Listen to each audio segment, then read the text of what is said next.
a trošku do oka. A tohle to co bylo? To je ta kontůrka, to už asi je pozdě. To je pozdě.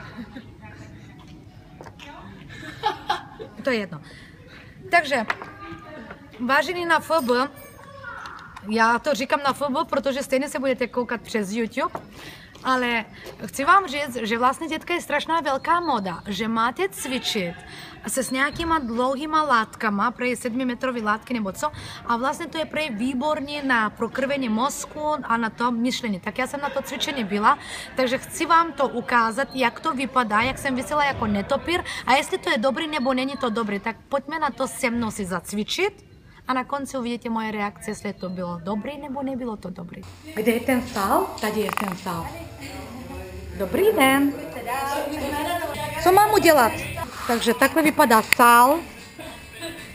Takhle vypadají holky. A takhle vypadám já. Tlustoprtka. Tak to.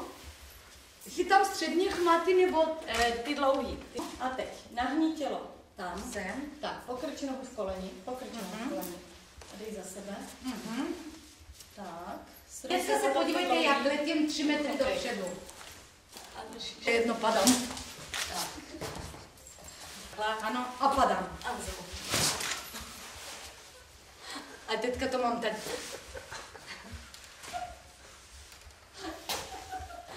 Je to sexy sport, ale musím vám říct.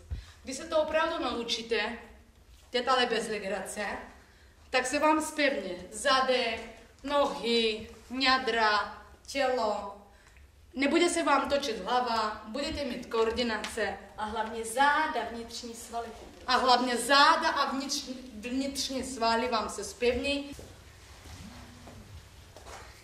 Toto můžete pustit po 22. hodině. No to jo. Není to pro dětičky.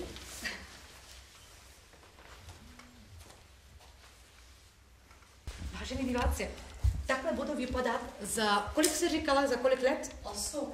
Za 8 let. Za 8 let se to naučím tak jako ty. 8 let, víš, co to je? Ne 8 let, 8 lekcí. Jo, 8 lekcí. A v jaké době například ten člověk se dá opravdu do té kondičky, že vlastně si řekneš, přestane mi točit hlava, přestane mi být zlé a vlastně si zvykne na to, že visí z hlavu dolů, protože pro mě je to nepřirozené. Já mám opravdu pocit, že jsem jako ten netopír a že visím dolů a všechno dělám takhle, že jo. Jasně, tak ono to záleží taky na tom, jestli máš nízký tlak nebo ne, záleží to na tom, jestli před tou jogou si jedla nebo pila kafe, protože to jsou věci, které tomu nedělají dobře. A kafe nezvyšuje?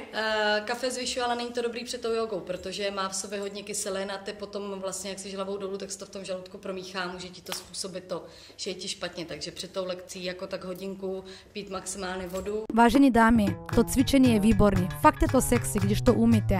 Na 3. hodině přestane vám se točit hlava a opravdu nesmíte používat žádný alkohol před cvičením. Mimochodem jsem zjistila, že ti prostěradla unesou 150 kg, takže taky je to pro korpulentní dámy, takže nebojte se, jdete do toho. Já například vím, že teďka mám křížek ve svém týdenníčku, že každý čtvrtek jdu prostě na lana. Ne, prostěradla.